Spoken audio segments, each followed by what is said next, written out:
신약성경 87페이지 누가복음 1장 31절에서 38절.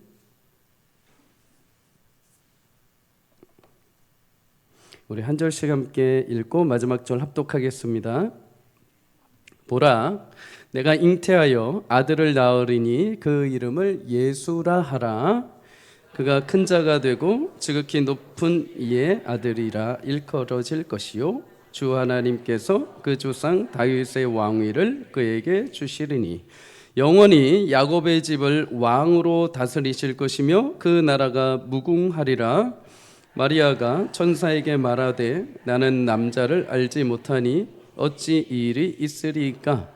천사가 대답하여 이르되 성령이 내게 임하시고 지극히 높으신 이의 능력이 너를 덮으시리니 이러므로 나실 바 거룩하신 이는 하나님의 아들이라 일컬어지리라. 보라, 내 친족 엘리사벳도 늙어서 아들을 배었느니라. 본래 임신하지 못한다고 알려진 이가 이미 6달이 되었나니 대저 하나님의 모든 말씀은 능하지 못하심이 없느니라.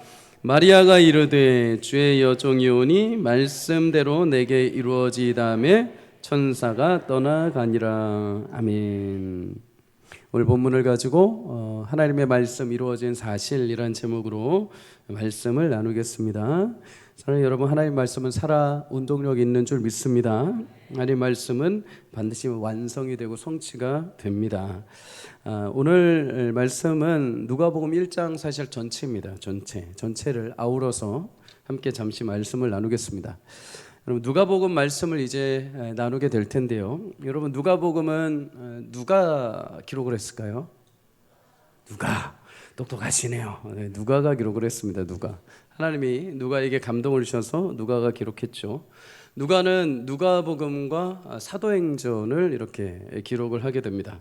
누가는 사실 예수님의 제자는 아닙니다. 예수님을 직접 보거나 예수님에게 직접 배운 자는 아닙니다. 다만 바울이 전도 여행을 하면서 이제 누가가 그 복음을 듣고 예수님을 믿게 되죠. 회심을 하게 됩니다. 그리고 바울과 함께 동역을 하면서 많은 살아있는 바울을 통한 예수님에 대해서 듣게 되죠. 그리고 하나님께서 감동을 주셔서 성경을 기록하게 합니다. 그런데 여러분, 이 누가의 원래 직업이 있습니다. 누가의 원래 직업은 의사입니다. 의사. 어떤 의사였는가? 골로새서 4장 14절에 보면 바울이 누가를 가리켜서 사랑을 받는 누가 이렇게 말합니다. 사랑을 받는 누가. 오늘 우리 찬양한 것처럼 하나님이 여러분을 사랑하는 줄 믿습니다. 사랑받는 자가 되시기를 축복합니다. 누가는 사랑을 받는 의사. 누가가 사람들에게, 바울에게뿐만 아니라 사람들에게도 사랑을 받는 의사였다는 거죠. 의사가 사랑받는 이유가 있습니다. 물론 실력도 좋아야죠. 근데 여러분, 실력이 좋은 거는 사랑받는다기보단 존경을 받겠죠.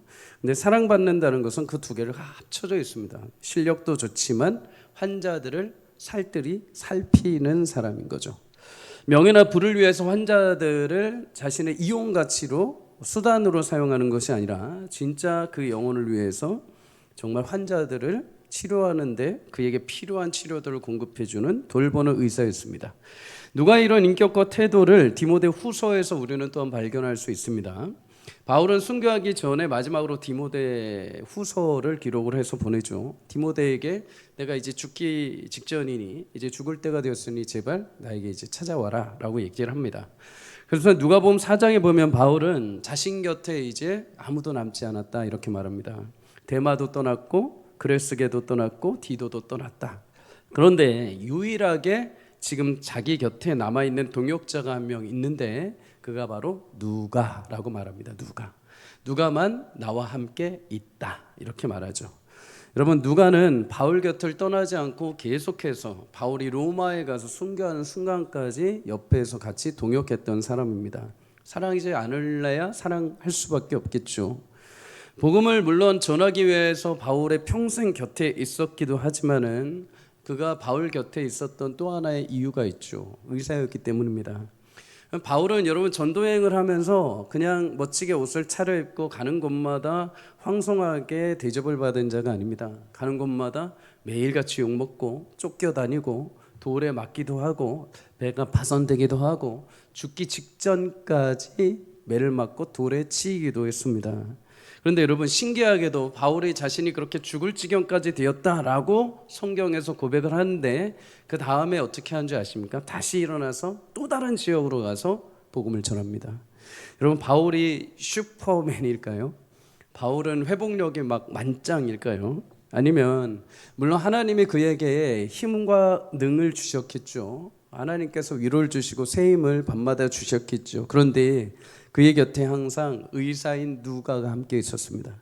누가가 항상 바울이 기절하고 죽을 것 같고 쓰러지면 항상 옆에 가서 그를 치료해주고 그가 할 수 있는 모든 의학적인 지식으로 바울을 도왔던 것이죠. 그래서 누가는 바울에게 항상 귀한 동역자였고 또한 바울이 은인과 같이 생각하는 사랑하는 의사이기도 했습니다. 여러분, 그렇게 사람들에게 칭찬받는 의사였던 누가가 하나님의 말씀을 기록해서 전달해 준다면 그 편지를 받는 사람은 그 편지의 내용을 읽고 어떻게 했을까요? 당연히 신뢰했겠죠. 사랑받는 의사, 내가 신뢰하고 우리가 사랑하는 의사가 하나님의 말씀을 기록해서 줬다면 여러분, 그거 당연히 신뢰할 수 있는 것입니다. 하나님은 성경을 주시기 위해서 많은 사람들을 택하셔서 그들을 기록하게 하셨습니다. 성경에 보면 그들에게 성령의 영감을 주셔서 성경을 기록하게 하셨다고 하죠. 그런데 그렇게 택함받은 사람들의 공통점이 있습니다. 그들은 하나님에게도 인정받았지만 사람들에게도 인정받은 사람들입니다. 하나님 앞에 그들은 사랑받고 사람들에게도 사랑받고 존경받은 자들이죠.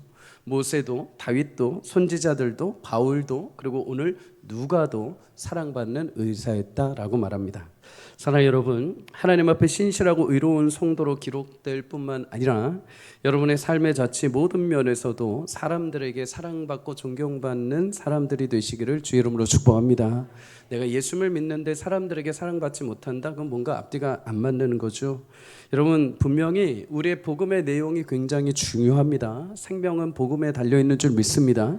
그런데 여러분, 그 내용도 중요하지만 그 내용을 담는 그릇도 중요합니다. 여러분, 아무리 내용이 귀하고 아무리 내용이 깨끗해도 여러분, 불결하고 조각난 그릇에 담긴다면 그 내용의 가치는 떨어지게 되어 있습니다.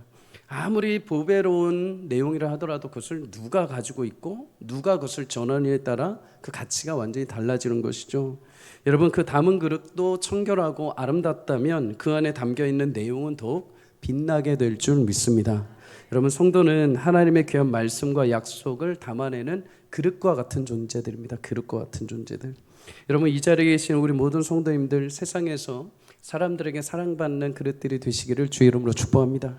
그랬을 때 여러분 안에 담겨있는 예수님을 향한 그 아름다운 선포와 고백들이 많은 사람들이 여러분의 그릇에 담긴 예수님을 보고 주님의 놀라우신 사랑과 은혜를 체험하고 죽게 돌아오는 역사가 있게 될 줄 믿습니다. 누가복음 1장 1절에 4절에 이렇게 말씀을 합니다. 함께 읽도록 하겠습니다. 시작. 우리 중에 이루어진 사실에 대하여 처음부터 목격자와 말씀에 일꾼된 자들이 전하여 준 그대로의 내력을 저술하려고 붓을 든 사람이 많은지라. 그 모든 일을 근원부터 자세히 미루어 살핀 나도 데오빌로 각하에게 차례대로 써 보내는 것이 좋은 줄 알았노니 이는 각하가 알고 있는 바를 더 확실하게 하려 함이로다. 아멘. 여러분, 누가는 데오빌로 각하라는 사람에게 이 성경을 사실은 기록을 해서 보내게 되죠. 데오빌로라는 자는 성경에서 더 이상 그에 대해서 소개하거나 정보가 나오진 않습니다. 다만 두 가지 사실을 우리가 알 수 있습니다. 각하라고 부르죠. 각하. 물론 우리나라에서는 각하를 대통령이나 고위직에 말합니다. 맞습니다. 이 당시에도 고위직에 존경받는 사람에게 각하라는 표현으로 썼습니다. 그러면 데오빌로는 그래도 그 당시에 적어도 이방인이지만은 각하로서 존경받는 사람이라는 것이죠. 또 한 가지는 그의 이름의 뜻이 하나님을 사랑하는 자라는 뜻입니다. 그러면 이방인이었음에도 불구하고 그의 이름을 계명한 것이죠. 바꾼 것입니다. 하나님을 사랑하는 자로. 누군가에게 복음을 듣고 바울이 될 수도 있고 누가가 될 수도 있겠죠. 누군가에게 복음을 듣고 자신의 이름까지 바꿀 정도로 그는 예수님을 믿었던 사람입니다. 그런데 여러분, 그가 고위직이고 존경받는 사람으로 하나님을 믿고 예수를 믿게 되었다 하더라도 그의 주변은 여전히 이방 지역이었죠. 그가 고위직까지 올라올 동안에 그의 많은 친척들이 있었을 것이고 친지들이 있었을 것이고 친구들이 있었을 것입니다. 그들은 여전히 이방 민족에 섬기는 우상을 섬겼을 것입니다. 그러면서 그에게 말했겠죠. 네가 뭐가 부족하다고 저 이방 유대인의 신을 믿고 있냐? 네가 무엇이 부족하다고 그 소문으로만 듣고 있는 예수라는 자를 믿고 있냐? 예수가 진짜 부활했는지도 모르지 않느냐 하면서 계속해서 주변에서 압박이 들어왔을 것입니다. 점점 시간이 지나면서 많은 사람들의 만류와 회유로 인하여서 데오빌로는 정말 예수님이 하나님의 아들이 맞는가? 정말 내가 처음에는 그렇게 확 믿었는데 자꾸만 듣다 보니 의심이 들고 흔들리게 된 것이죠. 그래서 누가는 4절에 말하기를 각하가 알고 있는 바를 더 확실하게 하려고 하기 위해 이 서신을 보냅니다 라고 말합니다. 흔들리고 있던 것이죠. 그 처음에는 뜨거운 은혜로 복음을 듣자마자 막 불타올랐는데 점점 주변의 상황이 자신을 흔들다 보니까 자신의 신앙이 점점 왔다 갔다 하는 것입니다. 그런 모습을 보고 누가가 그의 믿음이 흔들리지 않도록 이 누가복음을 기록해서 보낸 것입니다. 여러분, 우리도 마찬가지죠. 한 주를 살면서 얼마나 많은 세상의 회유와 유혹과 우리를 흔들리게 하는 것들이 찾아옵니까? 그렇게 믿음으로 살겠노라 다짐해놓고서 어려운 일이 한번 확 찾아오면 쉽게 무너져버리고, 오늘 예배를 드리고 그렇게 하나님 내가 한 주간을 살겠습니다 하고서 딱 나가는 순간 문 밖에서부터 우리를 찾아오는 내일에 대한 염려와 불신들이 우리를 흔들어 버립니다. 그래서 우리가 어떻게 해야 됩니까? 우리가 알고 믿은 바를 더 확실하게 만드는 작업이 계속 필요합니다. 그 작업이 주일에 와서 함께 예배하며 말씀을 듣고 확고하게 세우는 작업이죠. 새벽마다 성전에 나와서 말씀을 붙들고 하나님 앞에 기도하며 나의 믿음과 신앙을 확고하게 만드는 작업이죠. 여러분, 말씀이 없으면 금방 우리는 의심하고 두려움의 바다에 빠질 수밖에 없습니다. 그 가운데 다시 확실한 믿음으로 세워주시는 것은 주의 거룩한 약속의 말씀밖에 없습니다. 로마서 10장 17절은 말합니다. 믿음은 들음에서, 들음은 그리스도 약속하신 말씀으로 말미암느니라. 여러분, 매일 그리고 자주 주일마다, 수요일마다, 금요일마다, 새벽마다 여러분 듣는 그 말씀이 그냥 스쳐 지나가는 것이 아니라 여러분의 흔들리는 마음을 굳건하게 반석 위에 세우시는 하나님의 손길이 될 수 있기를 주의 이름으로 축복합니다. 말씀 앞에 자꾸 나를 노출시키십시오. 지나가는 길에 자꾸만 내가 그냥 다른 노래 듣는 것도 좋지만 하나님의 약속의 말씀을 계속 들으십시오. 집에 있을 때마다 여러분 라디오를 켜놓으실 때도 여러분 라디오에 극동방송도 틀어놓으시고 기독교 방송도 틀어놓으시고 말씀을 틀어놓으십시오. 말씀이 나도 모르게 내 마음을 단단하게 내가 믿고 있는 바를 확실하게 세워주는 견고한 진을 이루게 하실 줄 믿습니다. 데오빌로에게 누가가 그러면 여러분 전하고자 한 말씀은 무엇일까요? 그를 확실하게 붙들어 줄 수 있는 말씀 1절에 이렇게 말합니다. 우리 중에 이루어진 사실, 이렇게 말합니다. 누가가 말하는 우리 중에 이루어진 사실은 무엇일까요? 내가 이 사실을 당신에게 기록해서 보냅니다라고 하는데 이 사실은 이루어진 사실이라고 합니다. 여러분, 누가복음을 보면은 그가 말하는 이루어진 사실이 뭔지 알 수 있죠. 누가복음 1장부터 예수님의 태어나심, 그리고 예수님의 전생애가, 그리고 그의 죽으심과 부활하심, 누가복음 24장 마지막에는 예수님의 승천하심이 담겨 있습니다. 누가가 말하는 우리 중에 이루어진 사실은 곧 예수 그리스도에 대한 이야기입니다. 예수님의 태어나심은 여러분 허구가 아닙니다. 성경은 전설도 아닙니다. 여러분, 세상에는 소문은 무성한데 정작 사실이 아닌 것이 있습니다. 우리는 소문에 되게 민감합니다. 뭐가 그렇다더라 이러면 거기에 혹하고 귀를 열게 되죠. 근데 여러분 정작 들어보면 그게 진실이 아닐 때가 굉장히 많습니다. 일명 카더라 통신이죠. 정작 근거 없는 내용을 마치 사실처럼 전달하는 겁니다. 소문을 내는 거죠. 퍼뜨리는 것입니다. 근데 여러분, 이런 소문의 진위 여부는 시간이 지나면 알 수 있죠. 시간이 지나면 여러분 대부분 이게 진실이 아닌 것들은 점차적으로 어떻게 됩니까? 사라지게 됩니다. 왜 그럴까요? 말로 전달되기 때문이죠. 말로 이 사람 저 사람으로 막 흩어졌다가 나중에 이게 진실이 아니니 힘이 없으니 점점 소멸되어 버립니다. 그런데 여러분, 예수님은 카더라 소식이 결코 아닙니다. 구전으로 전해지다가 금방 사라져버린 분이 아닙니다. 하나님은 예수님을 카더라 소문이 아니라 오늘 우리에게 말씀하신 대로 이루어진 사실인 줄 믿습니다. 여러분, 그래서 많은 성경 기자를 통해서 하나님은 기록을 남기셔서 보존하셨습니다. 수천 년이 지나도 그 말씀이 지금 우리 현실 앞에 찾아오신 것이죠.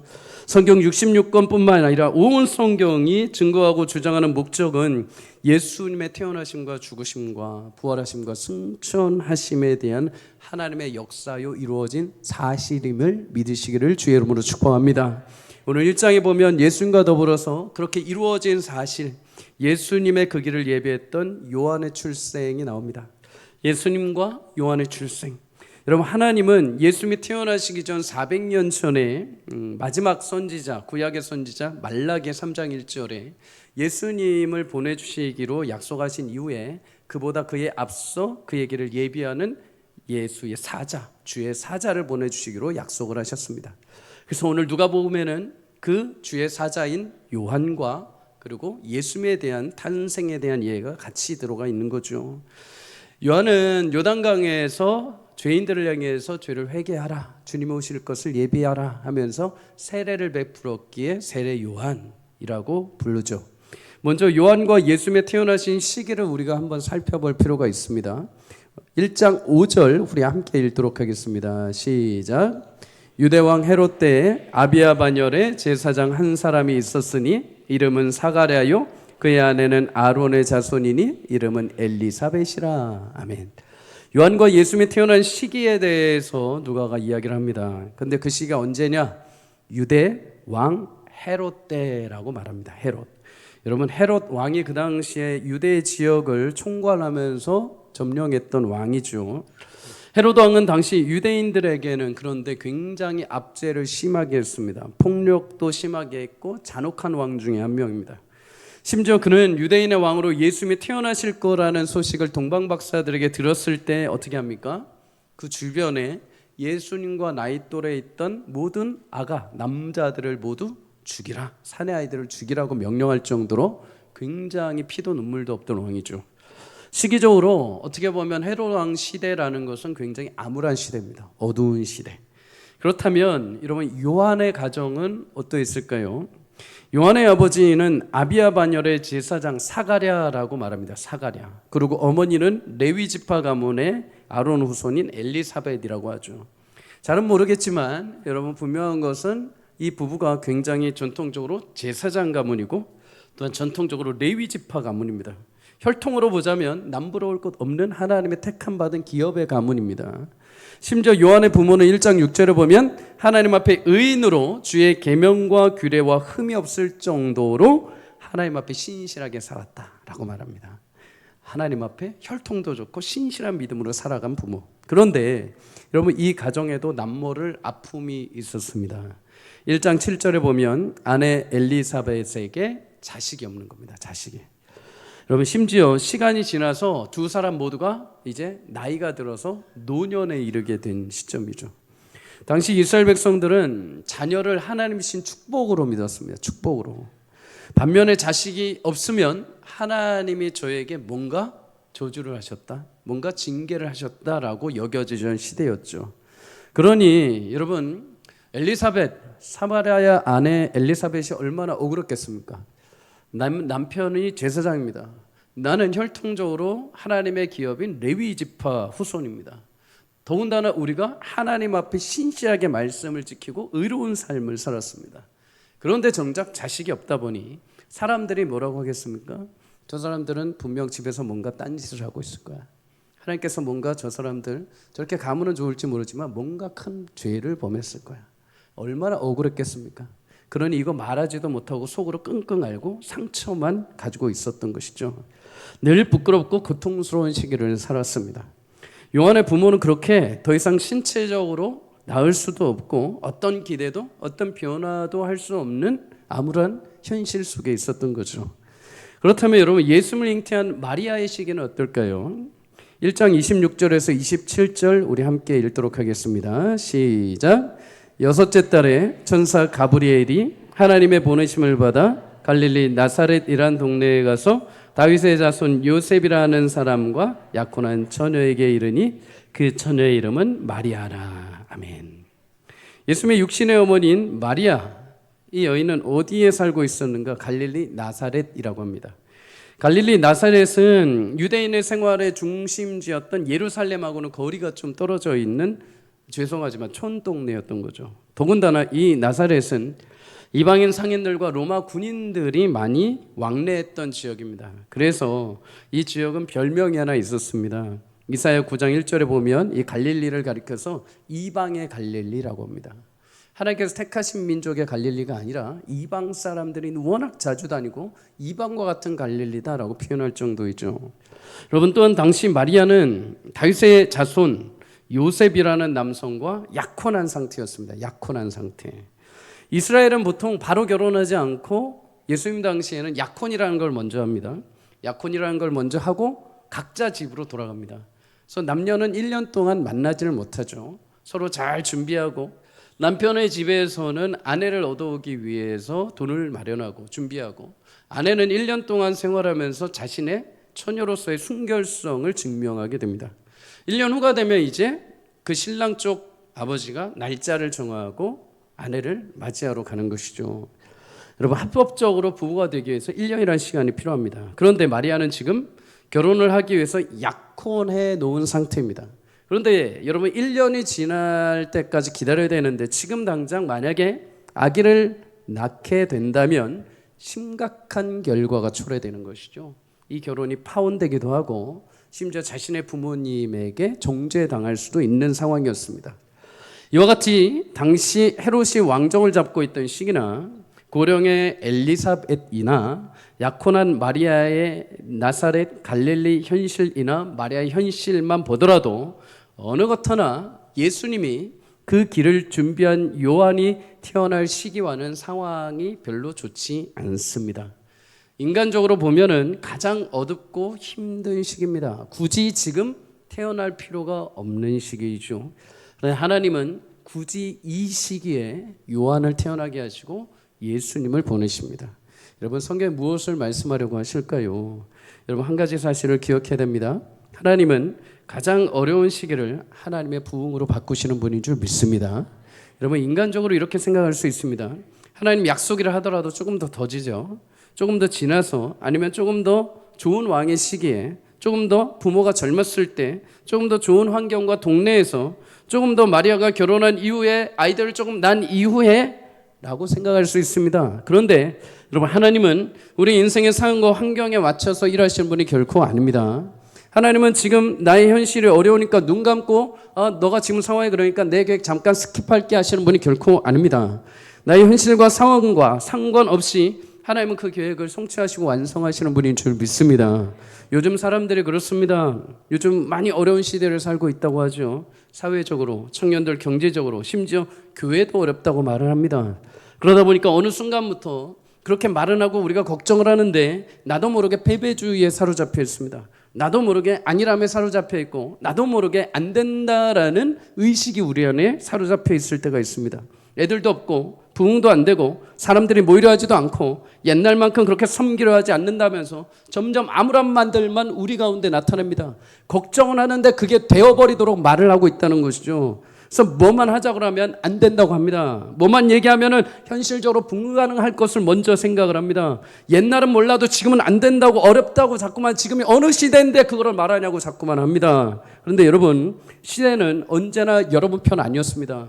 시대는 언제나 우리 편이 결코 되어진 적 한 번도 없습니다. 시대는 늘 어려웠습니다. 시대는 늘 암울했습니다. 하지만 그 가운데서도 하나님은 성도들이 편이 되어주시고, 하나님은 늘 어려운 순간마다 성도들의 인생을 붙잡아 주셔서 생명의 빛으로 인도하여 주신 줄 믿습니다. 교회의 어려운 시절들을 지나 하나님께서 부흥의 은혜를 주신 줄 믿습니다. 여러분, 지금 사회적으로, 가정적으로, 개인적으로 어려운 현실과 마주한 분들이 계십니까?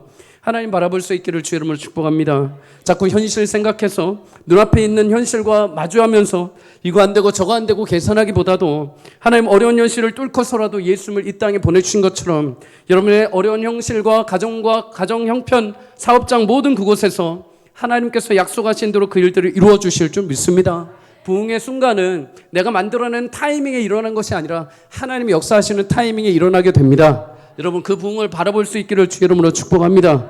여러분, 하루는 사가랴가 그 은혜를 받고 제사장 직무를 감당하던 시기였습니다. 하나님께서 요한을 보내시기로 약속을 하시고 이제 그에게 하나님의 뜻을 전해주시려고 하는 순간이 찾아온 거죠. 사가랴가 성전에 나와서 하나님 앞에 직무를 감당합니다. 8절에서 9절 이렇게 말씀을 합니다. 함께 읽도록 하겠습니다. 시작. 마침 사가랴가 그 반열의 차례대로 하나님 앞에 제사장의 직무를 행할세 제사장의 전례를 따라 제비를 뽑아 주의 성전에 들어가 분향하고. 아멘. 역대상 24장에 보면 이스라엘 제사장 중에 성전 안에만, 성전 밖에 말고, 성전 외부 마당 말고 성전 안에만 들어가서 제사를 섬길 수 있는 사람이 24,000명이나 있었습니다. 그리고 이제 바벨론 포로로 잡혀가고 예루살렘 무너지고 다시 돌아오고 신약시대가 되었을 때 하나님의 헤롯을 통해서 성전을 재건하시고 다시 제사장들의 직무를 회복하십니다. 이때 신약의 제사장들만 숫자가 2만 명이었습니다. 2만 명. 근데 이들이 여러분 성전을 한꺼번에 들어가서 섬길 수 없죠. 그래서 어떻게 하느냐? 편리성을 위해서 구약의 역대상 24장에 말씀하신 것처럼 24계조로 나눕니다. 24반열이라고도 말하죠. 24계조로 나눠서 여러분 한 조마다 1년에 상반기 하반기 이렇게 두 차례씩만 들어가서 섬길 수 있겠습니다.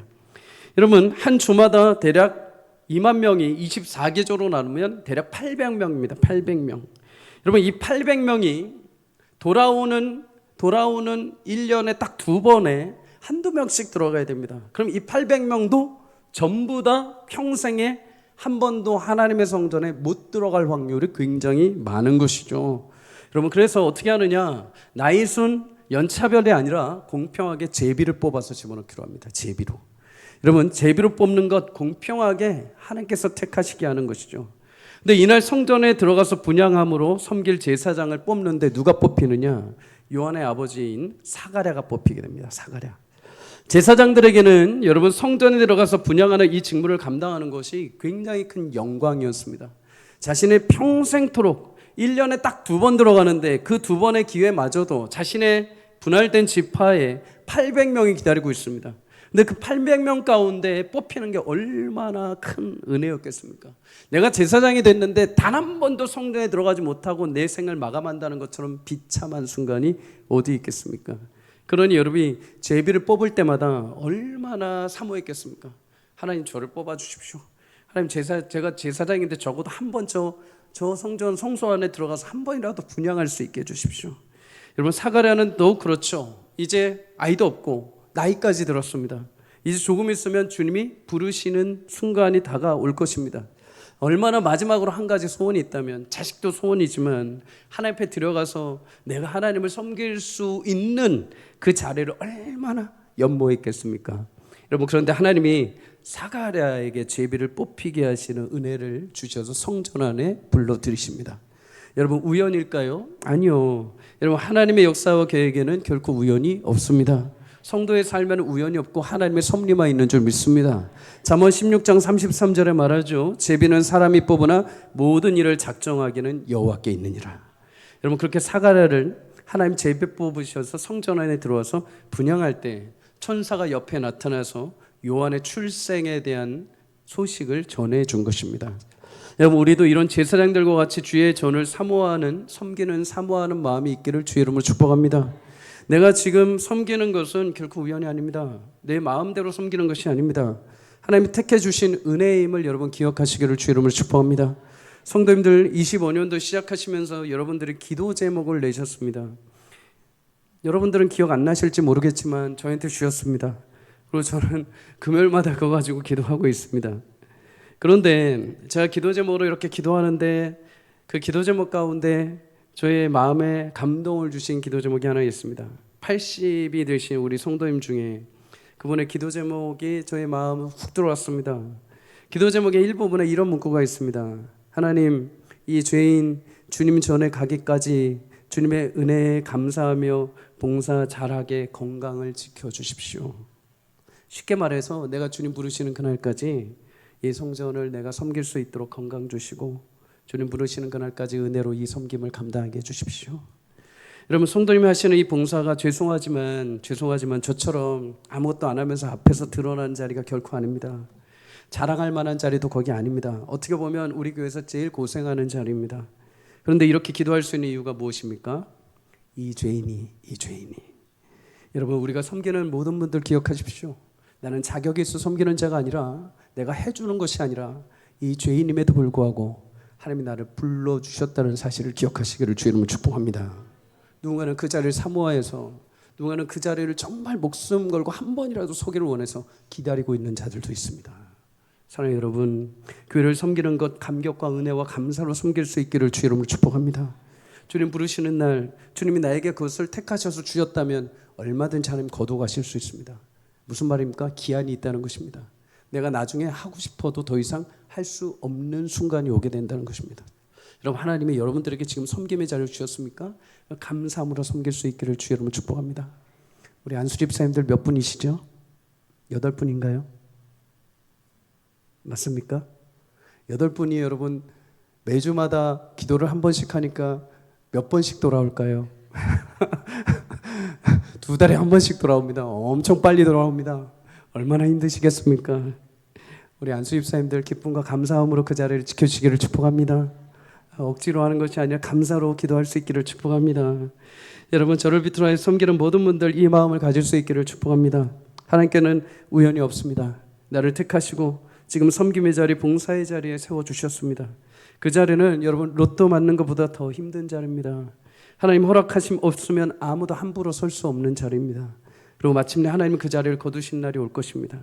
그때 여러분, 우리 귀한 성도님의 고백처럼 하나님, 이 죄인 아무것도 자랑할 것 없고 아무것도 내세울 것 없고 능력 없던 저를 하나님 귀하게 사용해 주셔서 감사합니다.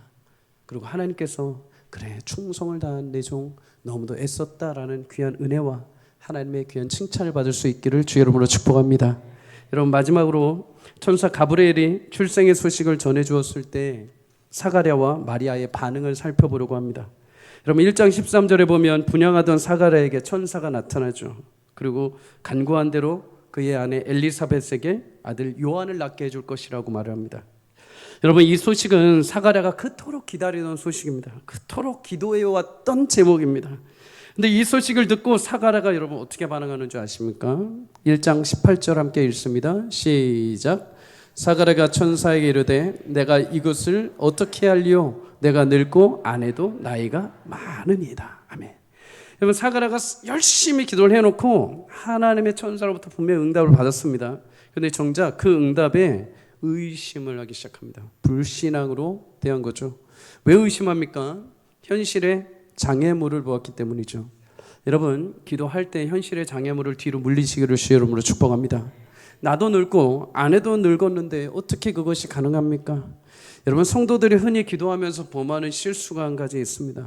기도해 놓고 믿지 않습니다. 내가 기도는 열심히 했는데 아름답게 열심히 기도해 놓고 그거 믿지 않습니다.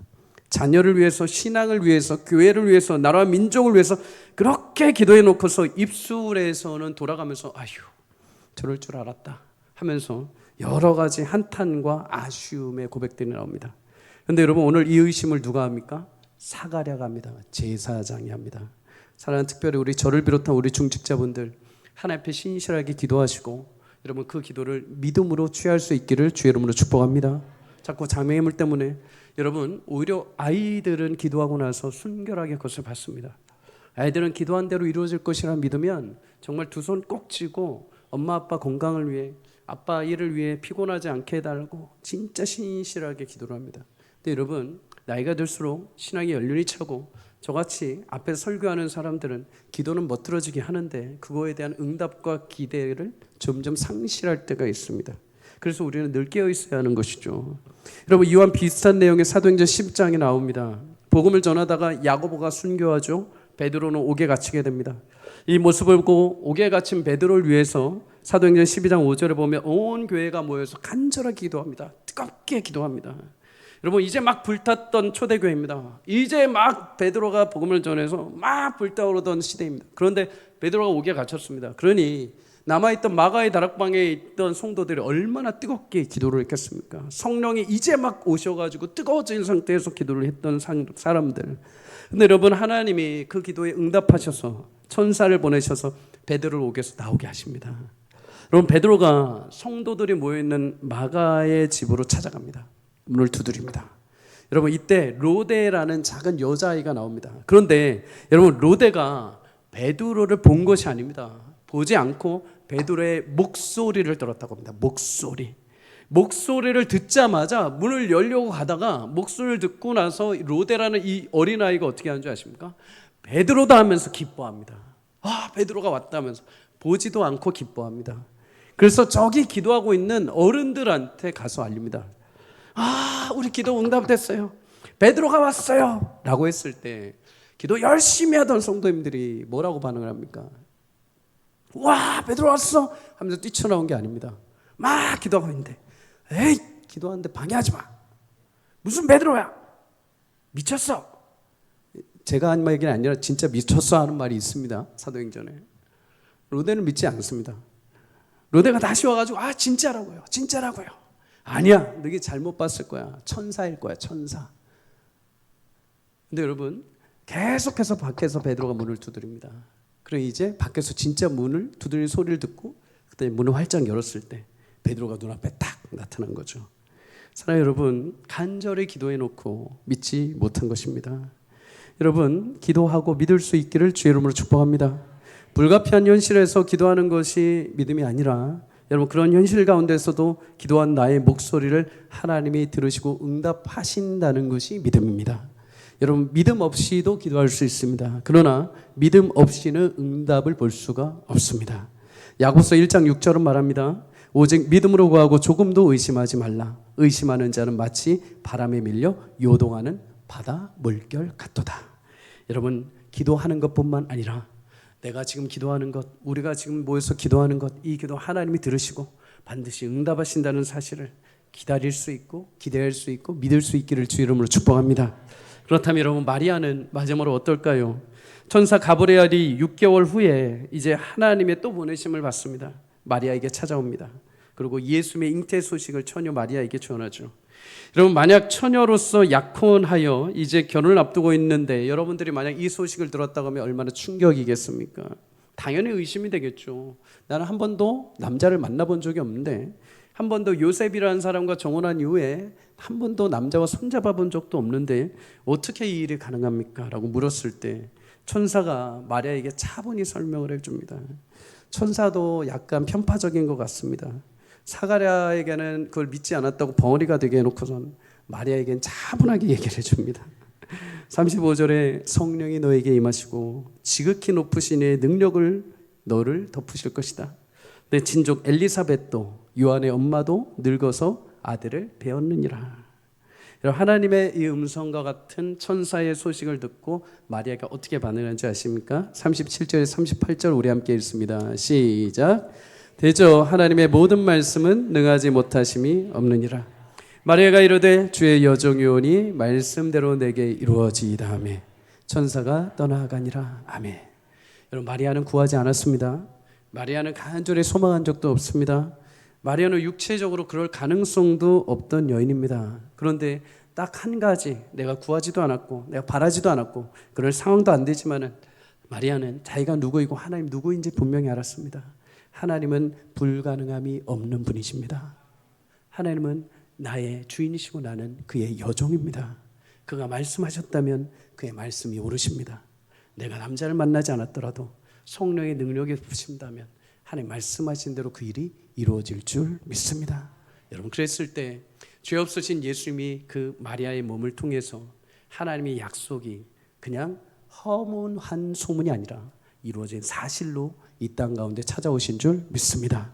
사랑하는 여러분 힘들게 기도했다면 그 기도를 들으시는 하나님의 응답과 역사를 소망할 수 있기를 주의 이름으로 축복합니다.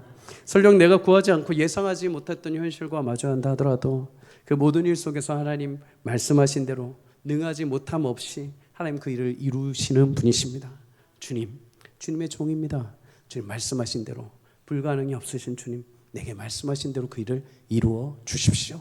그랬을 때 하나님께서 어두운 그 시대, 어두운 그 잔혹한 그 인생 가운데 가장 연약한 땅에 하나님께서 예수님 보내셔서 또 예수님에 앞서서 준비된 길을 준비했던 세례 요한 그 인생처럼 하나님께서 여러분의 약속의 땅에 다시 우뚝 세우시고 하나님의 진리가 이루어지는 복된 삶을 살게 하실 줄 믿습니다. 여러분 말씀을 마칩니다. 예수님은 하나님의 약속을 이루신 하나님의 거룩한 사실입니다. 예수님은 저와 여러분을 위해서 이 땅에 죄가 없는 몸으로 태어나시고 우리를 위해서 죽으시고 부활하시고 구원의 은혜를 베풀어 주셨습니다. 여러분 이 사실을 믿을 수 있기를 주의 이름으로 축복합니다. 늘 말씀으로 흔들리지 않고 말씀 안에 흔들리지 않고 내 믿음을 확고하게 세울 수 있도록 말씀을 자주 들으십시오. 말씀이 여러분들을 굳건한 반석 위에 세워 주실 것입니다. 하나님은 가장 어두운 현실에도 부흥을 이루어내시는 분이십니다.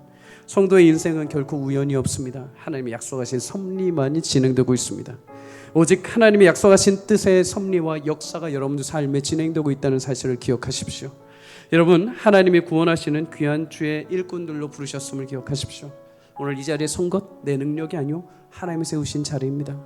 저도 그렇고 여러분도 그렇습니다. 어느 순간 하나님이 멈추게 하시는 날이 올 것입니다. 그때까지 우리 힘써서 감사함으로 주님 이 종이 무엇이간데 저를 부르셨습니까? 이 주인이 무엇이간데 하나님 나를 사용하십니까? 감사함으로 그 자리를 설 때 여러분 그곳에 하나님의 영광스러운 샘의 은혜가 흘러넘치는 자리가 되게 하실 줄 믿습니다. 여러분 많이 사랑받는 그릇들이 되시기를 축복합니다. 여러분을 통해서 많은 이들이 위로받고 하나님의 살아계심을 증거하고 하나님의 역사하심을 볼 수 있는 축복의 통로가 되기를 주의 이름으로 축복합니다. 하나님의 모든 말씀은 능하지 못하심이 없습니다. 이루어진 사실 그 말씀이 여러분과 한 주 가운데 함께 하실 것입니다. 승리하시는 한 주가 되시기를 주의 이름으로 축복합니다.